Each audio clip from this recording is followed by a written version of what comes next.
अस्सलाम वालेकुम वरहमतुल्लाहि वबरकातुहू। क्या हाल है आप लोगों का? माशाल्लाह से आप लोगों को आज सीख रहे हैं।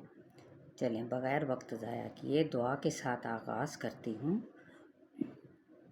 रब्बि इश्रह ली सदरी वयस्सिर ली अमरी वहलुल उक़दतम मिन लिसानी यफ़क़हू क़ौली। हम लोग सीख रहे थे लिसान के मुखारिज, जिनसे 18 हरूफ अदा होते हैं। पहले नंबर पे हमने देखा अक्सा लिसान, फिर वस्तुल लिसान, और आज हम जानेंगे हाफ़ाए लिसान। हाफ़ाए लिसान से क्या मुराद है? ज़ुबान का किनारा, यानी ज़ुबान के दोनों अतराफ़। हाफ़ाए लिसान के दो मुखारिज हैं, जिनसे 2 हरूफ निकलते हैं, यानी हरूफ भी 2 हैं और मुखारिज भी 2 हैं। जो पहला मखरज है वो कौन सा है? दौद।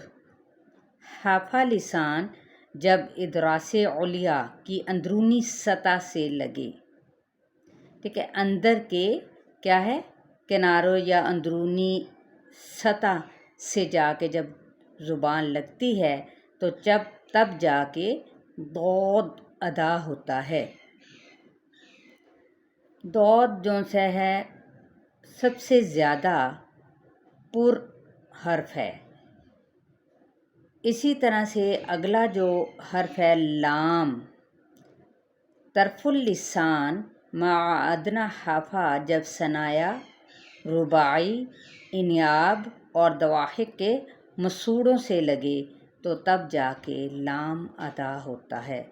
और ये आपको ये नाम जिन्होंने अभी तक इस चैनल को नहीं देखा, पीछे से फॉलो नहीं किया, तो उनको ये पीछे कुछ यानी असबाक से पहले इनके बारे में भी यहाँ पर बाकायदा तौर पर डिटेल में बताया गया था। वो उसको पीछे जाके सर्च करके देख सकते हैं और सीख सकते हैं।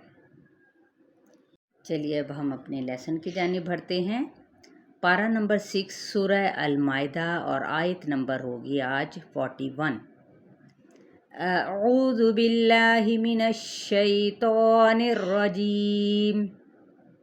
बिस्मिल्लाहिर्रहमानिर्रहीम। या अय्युहर रसूलु ला यहज़ुनकल्लज़ीना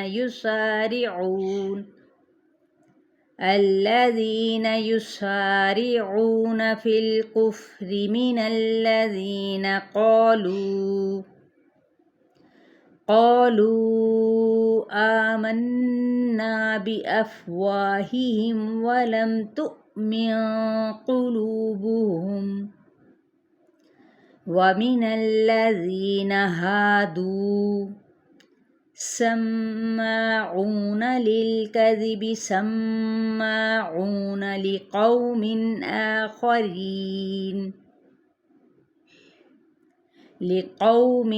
आख़रीन लम यअतूक युहर्रिफ़ूनल कलिमा मिन बअदि मवादिइह यक़ूलून इन ऊतीतुम हाज़ा फ़ख़ुज़ूहु व इल्लम तुअतौहु फ़हज़रू वमन युरिदिल्लाहु फ़ित्नतहु फ़लन तमलिक लहु मिनल्लाहि शैआ उलाइकल्लज़ीना लम युरिदिल्लाहु अन युतह्हिर क़ुलूबहुम लहुम फ़िद्दुन्या ख़िज़्युन व लहुम फ़िल आख़िरति अज़ाबुन अज़ीम। जी, यहाँ तक है आयत नंबर 41। आज एक ही इसमें आपने दौद और लाम को देखना है। आप देखेंगे कि दौद जो है वो कहाँ कहाँ पर मौजूद है, तो आप यहाँ से इसी तरह से चेक करते जाए ताकि पिछले जिस तरह से मुखारिज, ये देखें जैसे ऊपर है ना, या अय्युहर रसूलु, लू लाम पेश, लू लाम ये है, फिर आगे ला है, ठीक है। इसी तरह आप लोगों ने अल्लज़ीना में लाम है, اور قولو میں بھی لام ہے، یہ آپ لوگوں نے تلاش کرنا ہے۔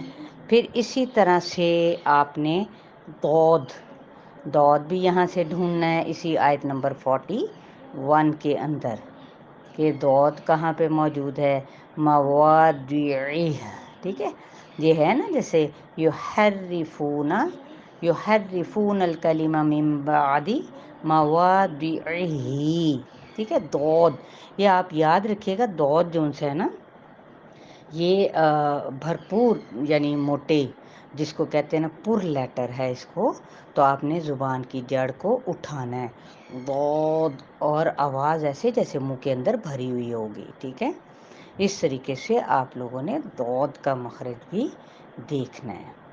چلیں جی، اپنا بہت سارا خیال رکھیے گا اور دعاؤں میں یاد رکھیں، شیئر کرنا ہرگز نہ بھولیں، اور اس کے علاوہ کمنٹس لازمی دیں، آپ کے کمنٹس میرے لیے بہت ہی اہمیت کے حامل ہوتے ہیں۔ چلیے، السلام علیکم ورحمۃ اللہ وبرکاتہ۔